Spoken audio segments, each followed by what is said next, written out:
As the Obama era opens, it's clear markets and the country need trust, confidence, and honesty restored. That is such a crucial theme as we move into the Obama era today and the days right ahead of the inauguration. Let's bring in Rich Karlgaard.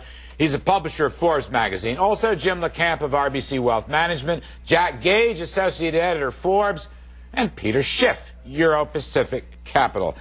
Rich Karlgaard, I want to begin with you. There's a lot of instances of, dishonesty, cognitive dissonance, outright lying. I'm not quite done with the Steve Jobs story, at least for our program tonight. Again, as I have said last evening and before, we wish Mr. Jobs well. We pray for him and his terrible illness. But the reality is he is not, nor are his spokespeople, being honest about that illness, and millions of people who own his shares are suffering as a result. Is this another example of why the public is turned off, whether it's politicians, CEO, the church, or whatever? Well, it could be, Larry. With Steve Jobs, we're talking about somebody who ranks with Thomas Edison, Henry Ford, and Walt Disney as an American icon. And consequently, we've allowed him to get away with stuff that others do not get away with. There's a guy who's been convicted of 10 counts of options backdating, Greg Reyes of Brocade, who's on appeal right now, and Steve Jobs did the same thing a number of years ago, and he got away with it. So we've always given him a little bit of a pass, and here we saw on January 5th, he said that he was just suffering a minor hormonal imbalance, and then yesterday the big bombshell. So, yeah, there are going to be massive shareholder lawsuits over this, and that's just too bad. See, that's the thing. Right there. Again, Peter Schiff, I have the greatest admiration for the brilliance of Steve Jobs. Absolutely. And as far as his illness is concerned, it's terrible. We all wish him well. We all pray for him. But what Rich Karlgaard just said, you can't say one thing one week and then completely reverse it in the next. And that is what our politicians have done. That is what too many people in banks and corporations have done for too long. And I want Obama somehow, I don't know how, maybe it starts at the top, to change this culture, Peter. Is such a thing possible? Well, how's he going to change it? He's reinforcing it. How are we supposed to trust anything when there's no transparency, there's no market forces at work? You've got the government bailing everybody out. You've got the Federal Reserve buying up assets behind the scenes. Nobody knows what any of these companies are worth. How can anybody trust anybody's financial reporting? Until we get the government out of the way and let the market work, why should anybody trust anything? Let me go to Jim LeCamp. Jim, I want to stay with this theme. Let me move away from Steve Jobs. You have this Bank of America announcement, all right? Are we supposed to believe that they didn't know that the Merrill assets were lousy when they did their due diligence last autumn? Or maybe they didn't do their due diligence, in which case they're either stupid or they lied. Are we supposed to know that Bernie Madoff was actually running a real fund, or was he just a sociopathic fraudster? And let me add another recent one. This guy, Tim Geithner, and I support Geithner for the Treasury. I basically like him. But he did not pay his payroll taxes while he worked at the IMF. He says he didn't know, it was too confusing, but he knew enough to take a sleepaway camp deduction for his kids, which turned out to be illegal. Now, what do you make of this, Jim LeCamp? These are recent episodes of the kind of dishonesty and lack of ethics and morality that has demoralized America. Can Obama change this, Jim? No, he can't. He took over $100,000 from Fannie and Freddie when he was a politician.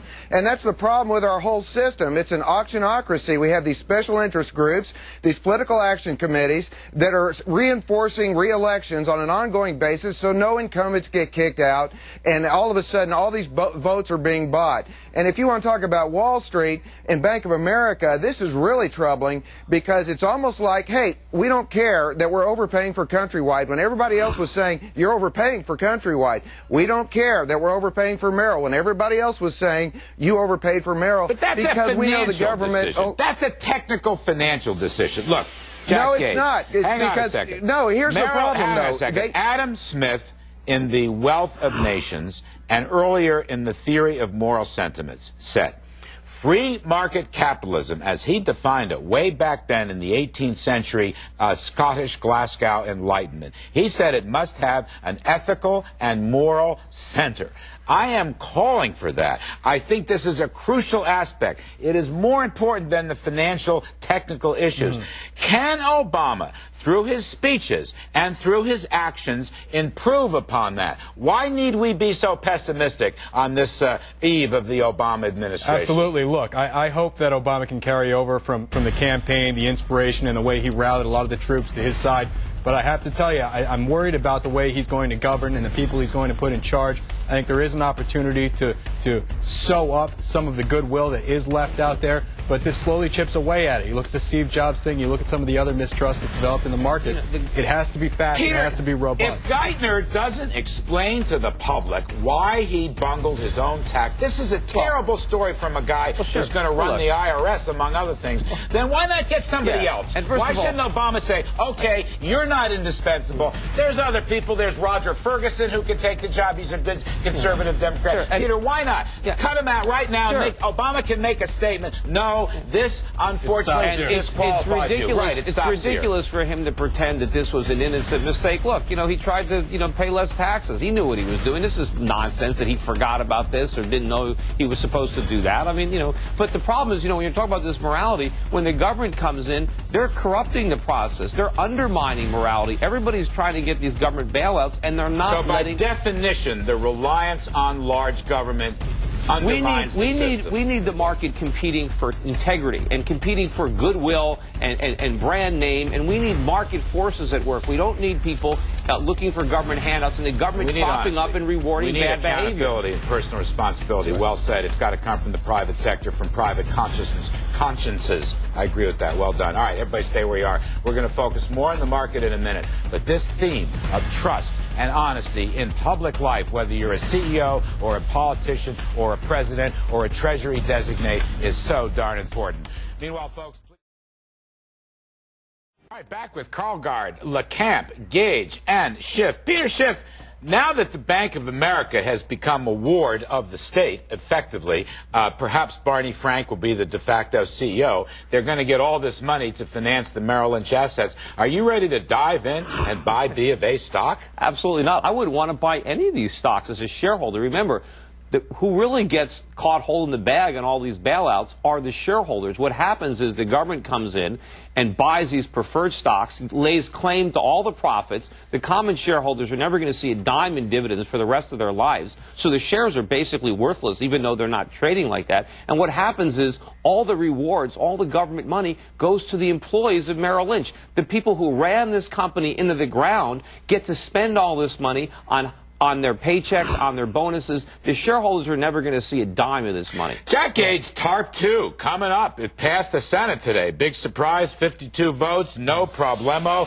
Maybe a cool $100 billion going to foreclosures, as well as Bank of America, B of A, Citigroup, they're wards of the state. Does this make you bullish on bank stocks? Would you buy financials here? Because there's a lot of people on Wall Street are being duped into thinking TARP is a wonderful thing. Absolutely. Once you break $10 a share, you get me interested. So I think it's an interesting time to start bottom fishing. It is. I mean, listen, how much worse can it get? Where's Peter going talking offset? You said, is Bank of America too big to fail? I think it's the definition of too big to fail. I think this deal is too big to fail. But it's already failed. So it's going to happen. Bank of America's already failed. Where's the value in the shares? Are they ever going to have earnings that are going to accrue to the shareholders after they pay the government? If the system's working, the equity's wiped out. So I think that's a healthy sign to a certain extent of the system in general. You don't think the government is just going to basically give them their marching orders, the B of A and Citigroup? You mean like they have with Vikram Pandit, right? Yes, he is absolutely a foot soldier Citigroup is of a ward of the state. Yeah. There's no question. All right, Jim LeCamp, I got another one for you.